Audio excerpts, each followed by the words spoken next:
Hi, Brother Dave. Can I get your full name, please? Yes, David Edson, Edson, Luce, Luce. David, what's your earliest memory as a Mason? As a Mason, when I took my entered apprentice degree, Mount Etna, 138, Keystone, South Dakota. I'm a retired Air Force, and I was stationed at Ellsworth Air Force Base, and all the fellows drove 45 minutes away up on the hill, Mount Rushmore, to a little lodge in Keystone, South Dakota. So that's where all the military hung out, and that's why I joined that lodge. Ah, did you meet some interesting people at that lodge, David? I certainly did. The folks that belonged, that were locals, had lots of great stories of how they made a living. In fact, there was a gold mine on the property for that lodge. I don't know if anybody ever worked it, but it had been worked years before. Wow. Tell me, Dave, is there anything specific about Masonry that really touches you in a personal way? Oh, it does indeed. My hometown's Ukiah, California, and unbeknownst to me, my uncle was a past master of Abel Lodge in Ukiah, California.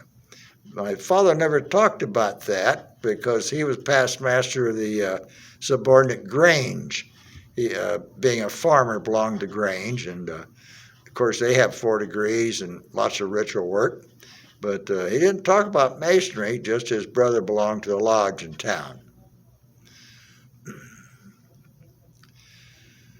Have your children been involved with Freemasonry and the organizations involved with Freemasonry? No, they have not, which puzzles me greatly because of all the work I've done in Masonry over the years.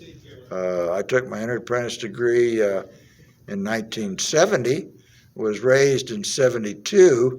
I was at that time flying in the Air Force and didn't have a lot of free time to learn ritual. And being in South Dakota, we were long form. Everything had to be long form. And to finish your work in 3rd degree, you had to memorize in long form before you were raised. So unlike here in California, free and accepted, they are ancient and accepted. As a pilot in the Air Force, has anything ever happened to reaffirm your faith in your higher power and Freemasonry in general?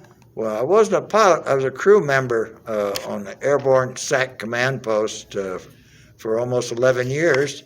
And it confirmed that your family, when you're Air Force and on a flight crew, and there's a lot to be learned from that. Mm-hmm. Have you ever experienced anything strange that you can't attribute to normal goings-ons? Have you ever seen anything strange during your career, David? Gosh, lots of strange happenings. We had a fire on board our aircraft high above the Grand Canyon and blew all our doors in a 135C model. And of course, the aircraft immediately fell full of white smoke. You couldn't see. We were ordered 3 alarm bells to bail out.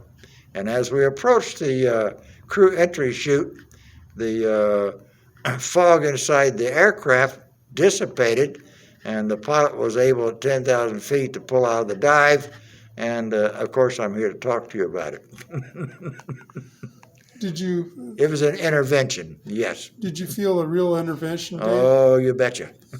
I want to thank you very much for giving this interview because we need to hear more from folks like yourself, and the younger generation has to learn more about what it is to be a Freemason. Thank you, David. You're entirely welcome. Take care. Bye-bye. Bye-bye.